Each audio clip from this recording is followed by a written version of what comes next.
For many Browns fans, the 1980 season not only bridged the gap between the championship days of the 50s and 60s, but dawned a new generation of Browns fans, a generation that identifies itself as the ones who survived the season of the Cardiac Kids. It was a magical season, one that saw the Browns win game after game in heart-pounding, breathtaking fashion. A season that turned even the most casual fan into an obsessive fan. In 1980, the Browns won 11 games, were AFC Central Division champions, and earned a first-round bye in the playoffs. It was a team predestined for its first Super Bowl appearance until the unthinkable happened. An interception that ended one of the most memorable and electrifying seasons in Browns history.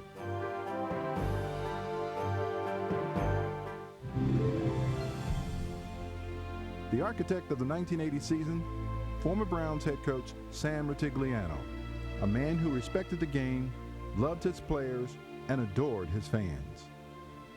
After nearly 50 years of living and dying on the sidelines, Coach Sam has had enough. However, when spending time with his family or working as an analyst on television, the principles of football and coaching are at the core of Sam's everyday life. Then and now, Sam Rutigliano, coming up next on Sports Time Ohio.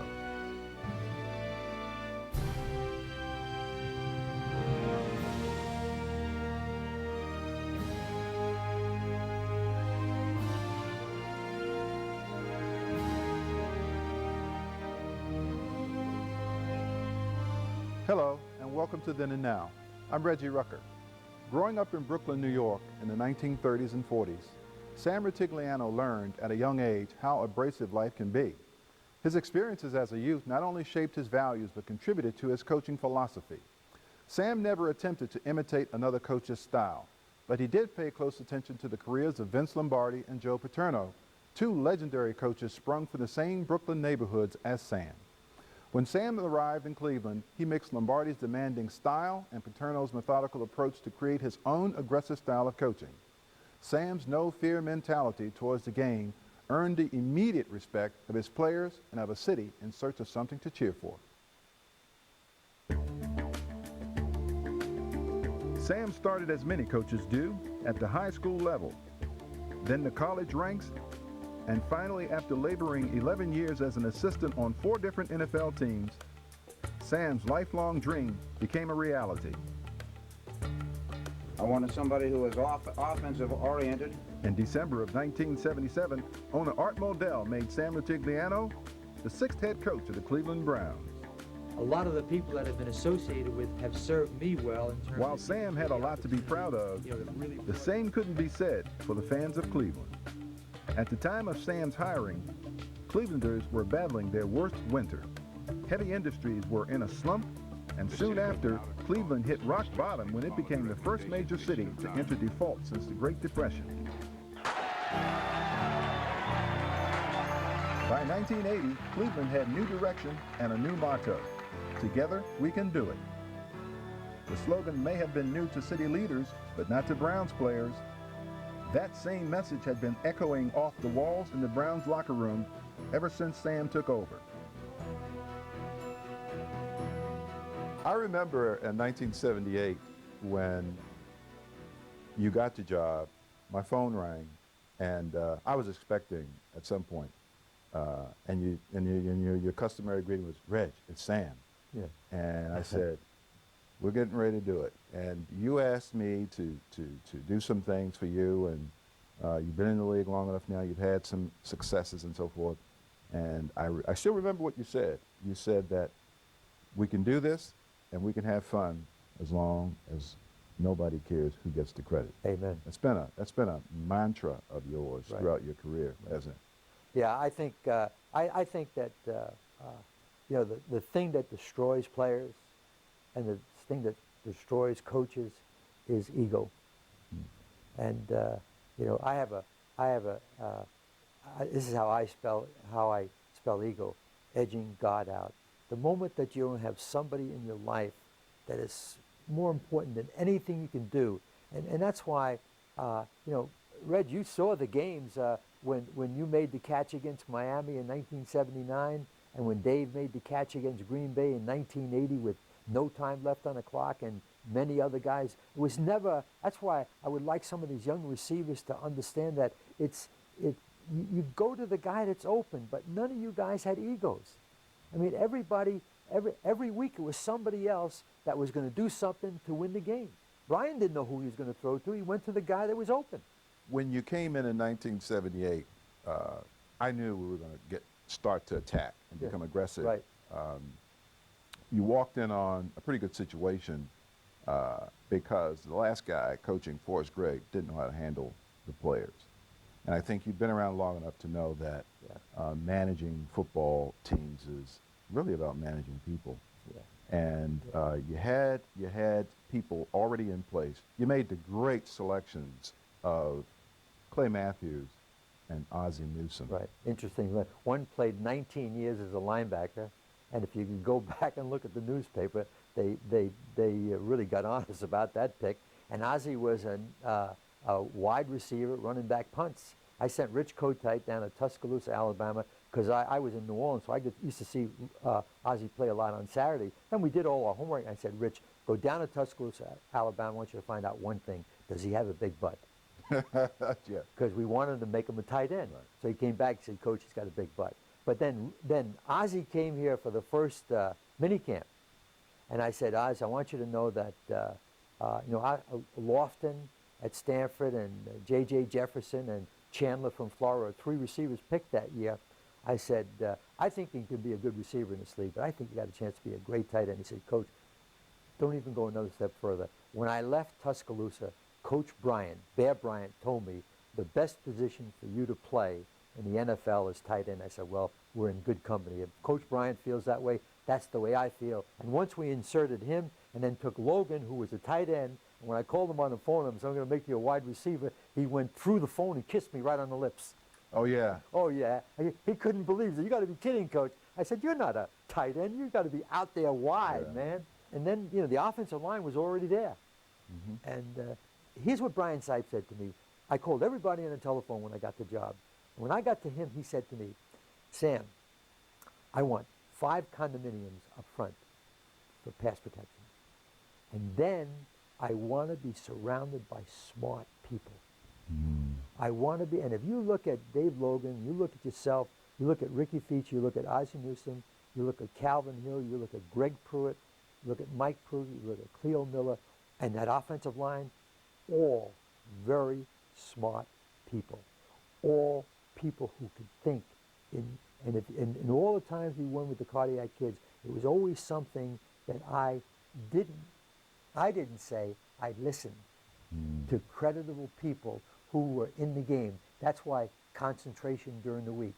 That's why enthusiasm and execution is so important. So it was a good football team in probably one of the most difficult divisions in the history of the NFL, with Pittsburgh, Houston, and Cincinnati. And Pittsburgh, when we played them, Art said, well, let's take the bus instead of the plane. Let's stay at the Holiday Inn instead of the Marriott. I said, Art, it's not the bus. It's not the hotel. It's those 12 guys there that are going to be in the Hall of Fame someday. That's the problem. If we go to Pittsburgh and we play Carnegie Mellon, I'll guarantee you we'll break the streak. Right. I also said to Art, I said, Art, you never saw a jockey carry a horse across the finish line. They got some pretty good players over there. Right. Yet they were the best football team in the world from 1978 and 1979. And our group, you guys, in 1980, we won the division. So, there's always hope. Nothing could have been more difficult for us. Houston was in the championship game 2 years in a row. Cincinnati in '81 was in the Super Bowl themselves, and we were able to accomplish that and do that, which was a great era. Through Sam's first 3 seasons, he compiled a record of 27-20, won a division title, and was named Coach of the Year in 1979 and 1980. Those were all great accomplishments, but Sam's crowning achievement was the development of the Inner Circle, a program that promised players with substance abuse problems anonymity and help. Some people said that you got too involved in caring about the lives of football players. rather than winning football games. Did, did that actually happen? Is that a fair accusation? Well, I think that, you know, I got involved, and by the way, getting involved, it wasn't a matter of like talking to you about dropping a pass. I'm talking about people whose lives were changed, whose lives were saved. The players don't care how much you know as a coach until they know how much you care. And if getting into personal problems like substance abuse or alcohol or a marital problem or a financial problem or having not the right type of agent and all the different things that are going on now, I mean, I said to Art Modell as the owner, I mean, from a financial standpoint, I mean, how do you replace guys like that? So we've got to get involved. I spoke a year ago to a crowd of about 400 or 500 people who were involved in this program whose lives were saved. How do you, when you look back at that and you look at professional sports today and you see the issues that they're dealing with, have we learned anything? Was your program adopted and implemented in the right way? Or could there have been something, or could it have been used more effectively? Oh, I think there's no question that it could have been used more effectively. I think the NFL has gone backwards, and in many ways their soul is lined with dollar signs instead of, you know, what's really wrong. I look at now, and I look at Troy Smith, who won the Heisman from Glenville High School. Then I look at LeBron James from Akron, who now is going to be one of the Michael Jordans of the NBA. And I look at Maurice Claret. He's in jail. I mean, how do things like this happen? Here's a kid that, you know, won a national championship, would have won a second national championship. He would have won the Heisman. Somewhere along the way, maybe somebody could have done something about that. Well, you can't do all of it, but I have no regrets, Reggie. No regrets, because I think that program, who was adopted by Pete Rozelle, and that we were totally successful. So, you know, I think we need a wake-up call, you know, in the NFL to take care of all these problems, because we've got too many parole models and not enough role models. When we return to Then and Now, why did Sam care so much? What in his life made Sam want to get involved with others and put them on the path to righteousness? And the car flipped. And I was thrown out of the car. It righted itself, and I had broken some ribs, and I went to the front seat to get Barbara, and she was bleeding. And then I went to the back to look for my daughter, Nancy, who was 4.5 years old, and she wasn't there.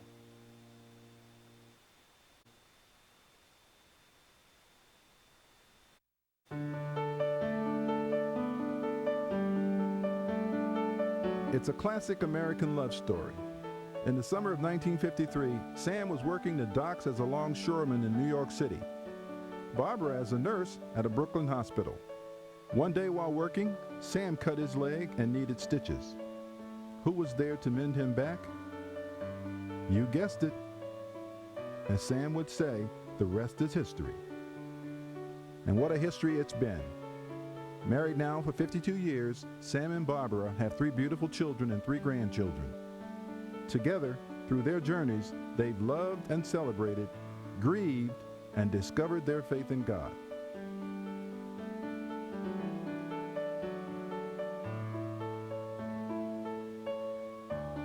One of the things that I remember after reading one of your books, Pressure. Was it Pressure? Yeah. When you talked about the change that came about in your life Yes. in the early 60s? Yep. You were coming back from a trip. Would you tell that story? Barbara and I were at a camp in Poland Spring, Maine.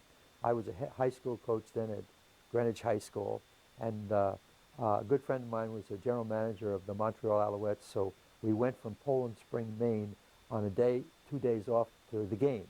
Well, I knew the guy from back when I was a kid in Brooklyn. He recruited me for college, and he said, "Don't go." I said, "Well, we have to go because Barbara's a nurse, and she's got to have medication for a couple of the kids the next day." So we drove, got to St. Johnsbury, Vermont, I was driving a Volkswagen, and I looked through the rearview mirror, and my daughter Nancy, who was 4.5 years old, was kind of crabby and crying. So I got her a donut. Barbara and I had a cup of coffee, and then came upon Berlin, New Hampshire, as the sun was just beginning to come out. Anyway, I had fallen asleep at the wheel, and the car flipped.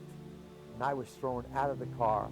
It righted itself, and I had broken some ribs, and I went to the front seat to get Barbara, and she was bleeding. I didn't know how badly she was hurt, but I got out of the front seat, and then I went to the back to look for my daughter, Nancy, who was 4.5 years old, and she wasn't there.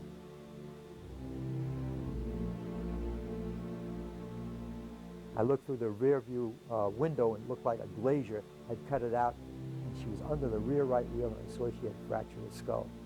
And I knew that she probably was gone. As Sam started to realize his greatest fear had come to pass, Barbara desperately tried to revive their daughter. Barbara gave her mouth-to-mouth resuscitation for 20 minutes, which seemed like an eternity. The ambulance came, the doctor was there, they took Barbara, and the doctor stood there on August 17th of 1962 and looked at me and he said, "She's gone." And what do you do when the most precious thing that God gives you is taken away from you? From that day on, obviously, it absolutely changed my life. But it changed my attitude about everything in life. Friends of Sam and Barbara, who also lost a child, ministered to them, letting them know that by accepting Jesus Christ into their lives, they would find hope and joy once again. When you are in that kind of a situation, which is indescribable, there's only one way out, and that has to be God. So as friends once did for them, Sam and Barbara now do for others, spreading the message of God to those who need it most. And now I've had an opportunity to almost have a ministry as a coach, as an educator, as a teacher, as a husband, as a father, as a friend. And I'll end with this.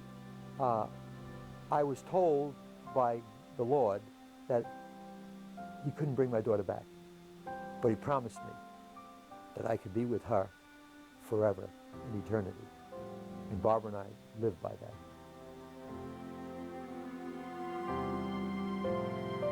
Sam has spent many years as a motivational speaker, and even today he continues to spread his good words throughout the country.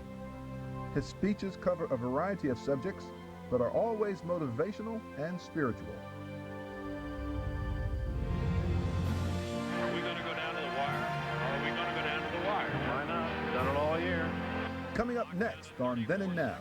Our guys felt that somehow, some way, if we were close, with 4 minutes to go, we could win the game. Coach Sam talks about the 1980 season, the Cardiac Kids, and the play Browns fans just can't forget about. Red spot right, left back, stay 88. Let's go. Red Right 88. Then and Now, presented by the Illuminating Company and Ohio Edison. Our energy is working for you.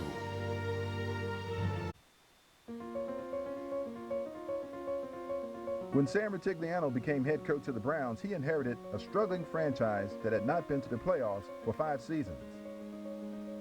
The situation was so bad, his predecessor, Forrest Gregg, never finished the 1977 season, being fired with 1 game left.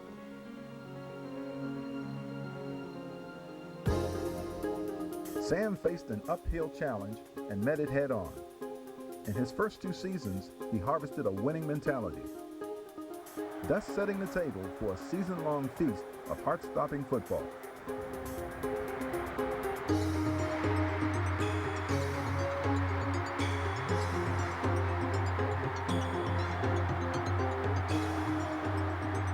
I would say personally, my NFL experience, obviously going to the Super Bowl my first year with the Dallas Cowboys was a real special thing. Oh, I can imagine. And playing in that and the whole spectacle of it. But 1980 gave us rock star status. Right. Dave Logan and I recall we did a double autograph signing at a mall. There were probably 3,000 people there. They had security guards. The people were lined in the mall and out the back. And that was not only something that we experienced, but other players on the team, because you put together some of the most colorful players. I mean, you had Lyle Alzado and Brian Sipe, and you had Tom Dodd. I mean, it's just a who's who at that time. And I know I'm probably biased, but you know, you had to have a special feeling for those players. Well, you know, I think about that, and I thought, you know, when we were flying back in 1980 after we beat Cincinnati. 27-24, and we couldn't get into the jetway, and we went over the old where the convention center is. Good evening, everyone. I'm Leon Bibb, and tonight this makes news. A massive crowd at Hopkins Airport as the glorious Cleveland Browns returned home with the AFC Central Division Championship inside their pockets. And we were deplaning, and Mayor Voinovich then was there. And then I drove home with Art and Pat Modell, and Barbara met me up at Art's house, and the first person who called was Blanton Collier, the ex-head coach of the Cleveland Browns, who was a real good friend of mine. And I was back-to-back, 79 and 80, the coach of the year in the NFL. And I thought to myself, boy, I have arrived. And we were 8-8 in 78, 9-7 in 79, and 11-5 in 80. And we beat Pittsburgh and won the division. We're going to have the first playoff game in about 10 years in Cleveland. But you know, the view from the top wasn't nearly as exhilarating as the climb. The response that I received from the people in Cleveland, just what you just said, was unbelievable. I never in a million years realized how this city identifies with the Cleveland Browns, the Cleveland Browns, and it was so personal. I mean, it's just absolutely unbelievable. I think this is just indicative of what kind of town we have here. It's a championship town, and we're going to bring the World Championship back to Cleveland where it belongs. You couldn't go anywhere. You could not go anywhere without someone, and then the 12 days of Christmas. A lot of free meals. A lot of free meals. And the funniest thing about the whole thing, and you'll get a kick out of this, is Art Modell said to me, when that was kind of over, he said, you know, Sam, no, he said it the day before that on the bus going to the game at Cincinnati where we got to win to win the division. Otherwise, we're 10-6, and you know, we're not going anywhere. So he puts his arm around me, and he says, Sam, I want you to know that no matter what happens, we've had a great year. You know, we've broken all kinds of records. It's going to go down as one of the great years in the history of the Cleveland Browns. And I said to him, Art, you're full of, because you want to win today more than you want to breathe. There's Paul Brown and there's Forrest Gregg. You want to win this game more than you want to breathe. So don't tell me that garbage. So he fell back in his seat and he started to laugh. And if you remember, before the game, I said to the players, I never talked more than about a minute and 30 seconds before the game, because I knew that there's no way I could screw them up in 90 seconds. But I said, listen, guys, you know, the only time you really should be nervous is now. But once you cross those white lines, you know, just have some fun, because there's about 500 million Chinese who don't care whether we win or lose today. And I said it really to, not for some players might have said, this guy, I don't know what this guy doesn't have both oars in the water. What is he talking about, the Chinese, about a game like this? What I was trying to do is to let them know that, that it's one thing to be nervous, but great players, once the game starts, you know, now you're into the game. You know, and it was just another example of you or Dave or Ozzie or Clay or Dick Ambrose. That day was Ricky Feature. He comes out of nowhere, he gets 2 touchdowns, and we win the game in the 27-24 in the final minutes. Don Cocknoff kicks a field goal, and I watch it many times. I try to relive that locker room, the time at the airport, the flight, and those special times. best thing that's ever happened to me. And the thing that's most important about it, we can all share it together. Hey, we're number one.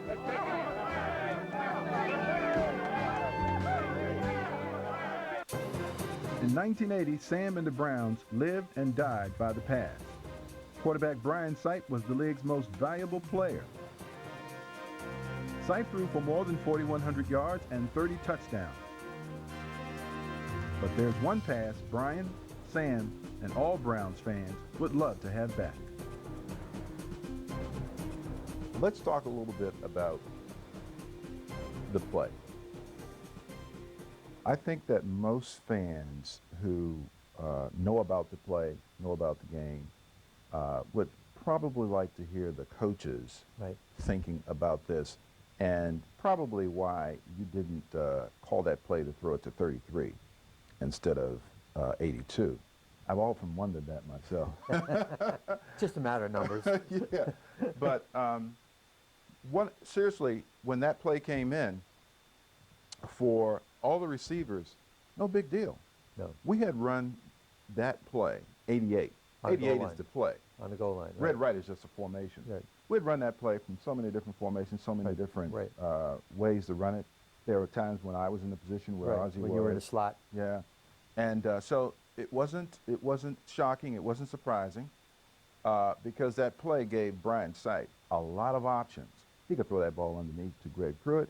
He could throw that ball to me on the post. He could throw that ball underneath to Dave Logan. He could throw that ball to Ozzie Newsome. Who wouldn't want those options? Or he could throw the ball from some blonde's lap in the mezzanine, and we kick the field goal.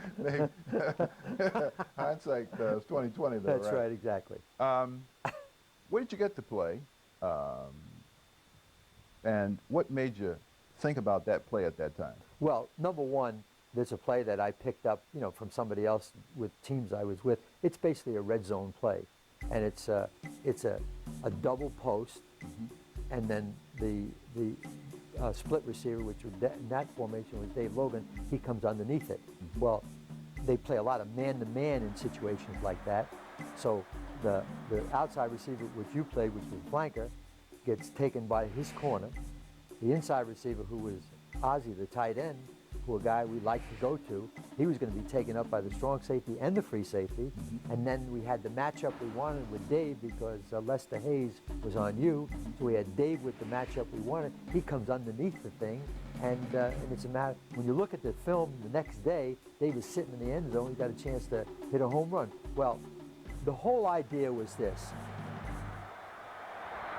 There was less than a minute and some seconds left to play when we stopped them on 4th down in less than an inch.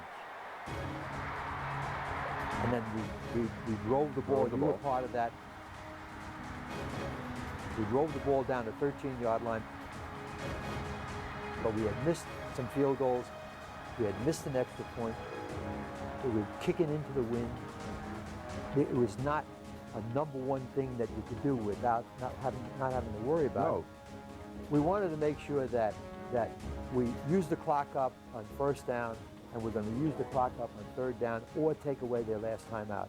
So we decided that, we're going to throw the ball on 2nd down, because if we throw the ball on 2nd down, score a touchdown, we're in. We don't score a touchdown, the clock stops. Now we regenerate the clock on 3rd down, and now if everything goes well, then they got to call a timeout.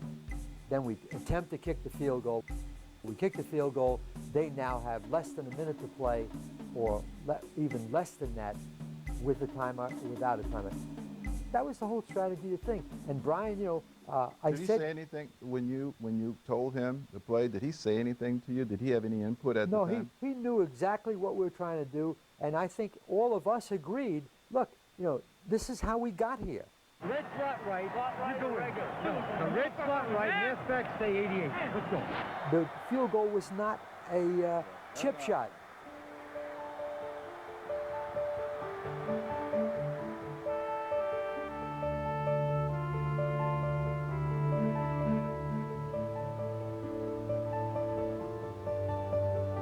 When it was all over and done with, and I came in there, and there was about 100 people, and it had the press conference.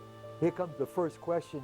I said, look, Here's a guy now that eclipsed every record of every quarterback that ever played for the Cleveland Browns. Second best production in the history of the National Football League. He went on to be the MVP. We did what got us there with the guy that we thought could do it, and it was an errant throw, and Mike Davis intercepted it, and the rest is history.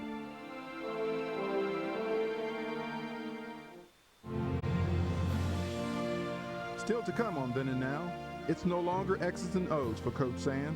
When he puts his nose in the honey and the guy gets close to It's lights, camera, and action. but that's not his man. That was clearly his strong safety's man, and it broke our back. It was 17-17, now it's 24-17.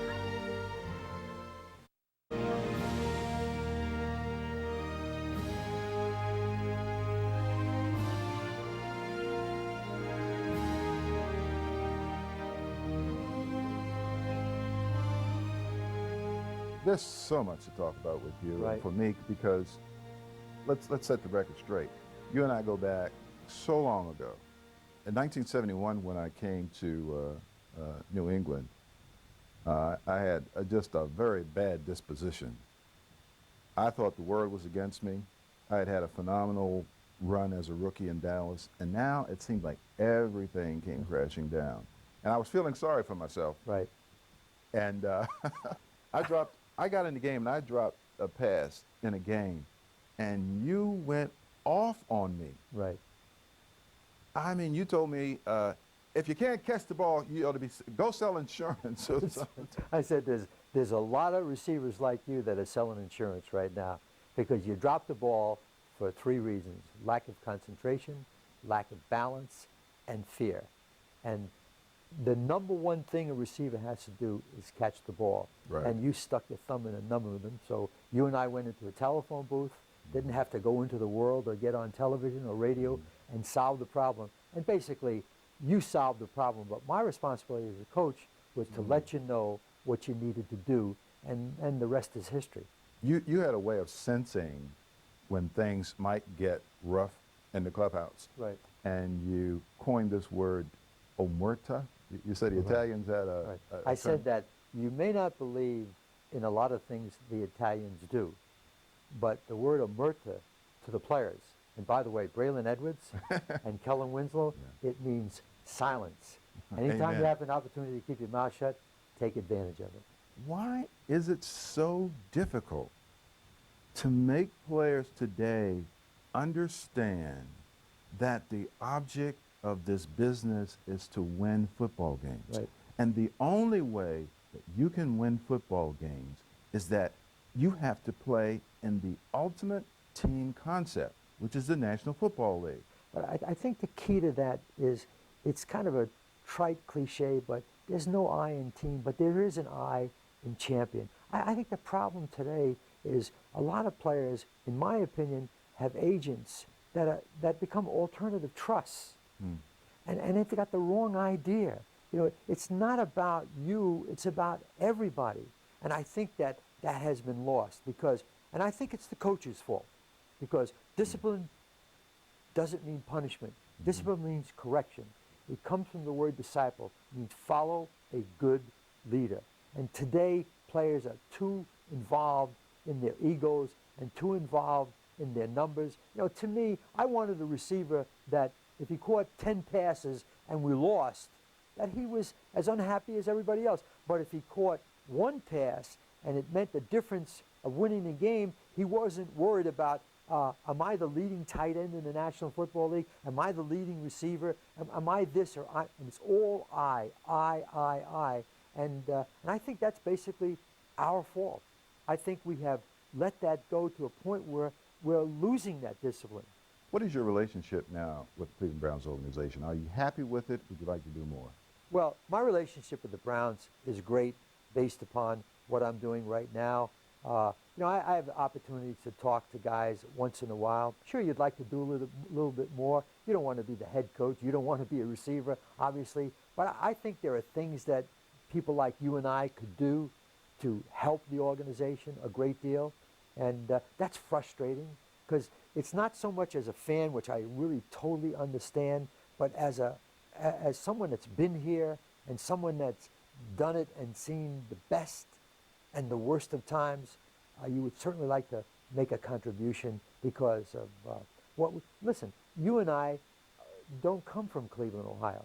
We've chosen, we've chosen to live here the rest of our lives. That's why I kept my house when I was gone for 10 years and 11 seasons at Liberty, because I wanted to come back, because I wanted to be in this town, enjoying the Browns, and let's hope that somehow, some way, that they can resolve some of the problems, because people are getting frustrated, and it's not fair.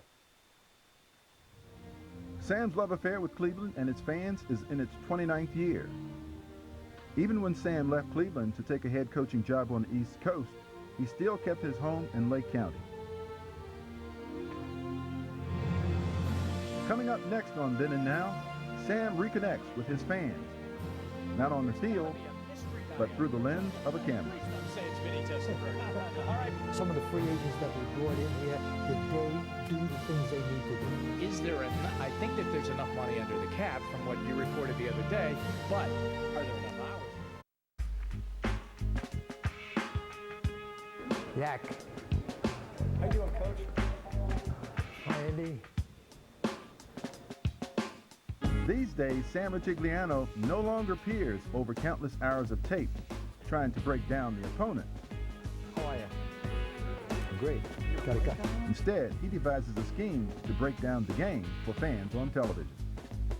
This is what I've got, because I'm, the underachievers and some of those guys, from that draft class this year. And well, it goes both ways, I was in Hamburg, Germany, and Jim Donovan called and asked me if I would be interested in doing the show, the point after. Here, Coach, let me show you what I got. Oh, good. The game was, at that point, over.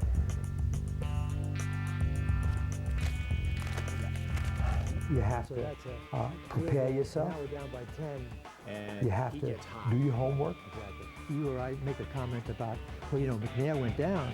But what people really want to hear, the insights. And I wanted to talk about what it looked like that we were going to get a break.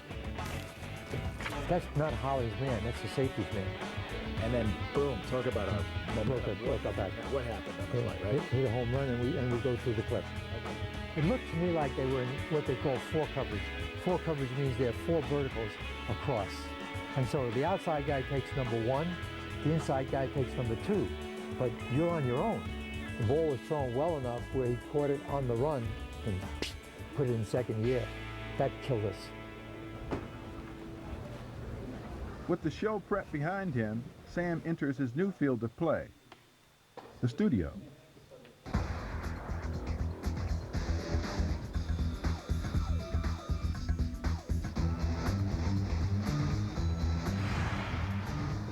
Hi, everybody. Welcome to the Point After. On the night after, the Browns lose to the Baltimore Ravens 27-17 in a game that looked like they were going to get blown out at 17-3, looked like they might pull an upset at 17-17, and then they lost. I'm along with the coach, Sam Rutigliano, Tony Grossi, and Doug Deacon are moments away. The thing I like about this show the best, and that we do, is that Tony and Doug and Jim and I, we don't do a lot of rehearsing, and it's not off the cuff. But everything that comes out is exactly the way we feel. But right now, you have to feel that the town feels very, very down, that in their own division, they were not able to do anything. Well, Jim, it all comes down to pressure. You're either giving it or you're taking it, and we were taking it all day long. They have to raise their bar. Starting quarterback with the Browns, wide open competition. That was clearly the strong safety's man, and it broke our back. Rodney Poole, Sean Jones, Cameron Wembley. I think he wants to see more of Anderson, but I ultimately want them to invite someone else. Yeah. Who is, now that's the other, there's got to be a mystery guy out there, Tony. And please don't say it's Vinny Testaverde. All right, please don't say that. All right, tell me this. Who there is? So it's a lot of fun. But has he done enough? That the thing is when Sam coached, he used television as a way to explain his thoughts to the media. Now he uses television as a way to expound on his thoughts to the fans. When he puts his nose in the honey and the guy gets close to him, when he gets even, he's leaving. Something he looks forward to doing for years to come. Made a great throw, guy ran underneath it, and it's all about position and playing with that 6 inches between your ears.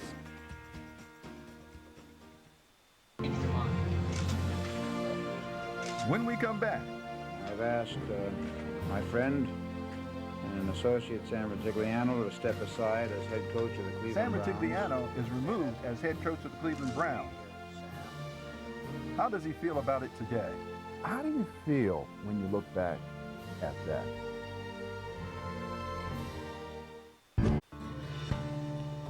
When Sam Rutigliano took over as head coach, he enjoyed immediate success.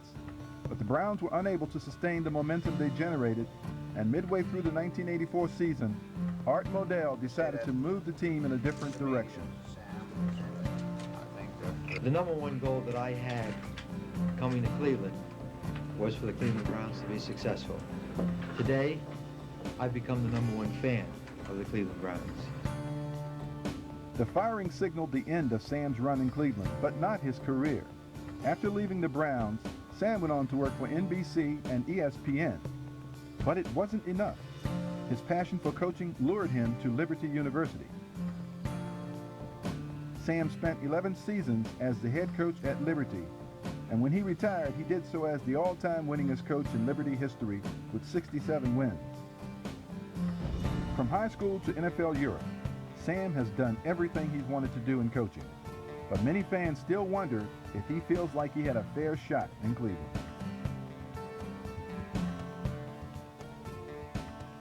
Going back to 1984, when you were relieved in the middle of the season. A sabbatical. A sabbatical. My wife said you got axed. I said, no, I had a sabbatical. You had so much to do with all of the players that really fashioned that Cleveland Browns legacy and excitement that went from 1978, actually, all the way up to the 1990, because those were your players, with the exception of Webster Slaughter, Kozar. Right, but all those guys were left behind for Marty Schottenheimer, without question. Right. How do you feel when you look back at that? Don't you think, I've often said, and I said this to you, if you had only gotten by 1984, you probably would have coached the Cleveland Browns until you retired. Until I retired, probably would have won a couple of Super Bowls. But you know, Reggie, I never looked back. Always looked forward. You know, like driving a car. Don't put it in neutral. Don't put it in reverse. Always look through the front windshield, because after that, I got involved in television. Yeah. And by the way, I liked it. You got paid, and you didn't have to win. Yeah. But then I went to Liberty University. Yeah. And when I went to Liberty University, my youngest daughter came there, and she graduated from Liberty. My oldest daughter, who graduated from Ursuline, came there, met a guy who she married, who was from Canton, Ohio. And my son, Paul, was working for IMG, and he went there, and he had filed for divorce, and that saved his marriage. So, you know, as I look back at it, and I see, you know, that there was somebody up there that liked me, that was going to put my life in another direction, and I don't think about that at all.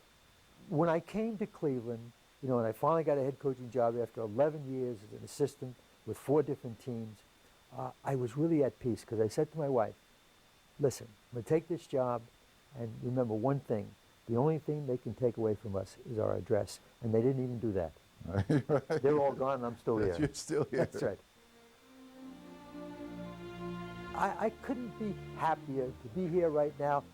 Yeah, I could look back, and it could have been that, it could have been that, but you know, the coulda, woulda, shoulda is not what life's all about. I am so grateful for where I am and where I was, and just to have been here. And I'm driving the car now, and I'm looking through the front windshield. I'm not in neutral, and I certainly am not in reverse. Brian, hey, Brian, I want you to know one thing, my friend. I love you. I love you. And we're going to win a lot of football games, and we're going to do a lot of things for a long time. I just want you to know that. And all of it. It's been a great year. And all it is the beginning. No matter what happens, we're in this thing together. And we've climbed the virtual mountain, and we have nothing to be but proud of yourself. And it was the beginning of things that are going to be even greater for us. You grow from things like this.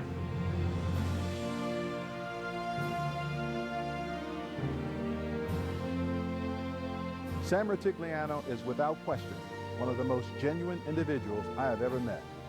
Sam was my coach in 1971 when I was traded from Dallas to New England, and 36 years later, it still pleases me to know Sam and I still have a wonderful friendship. Thank you for watching Then and Now. I'm Reggie Rucker.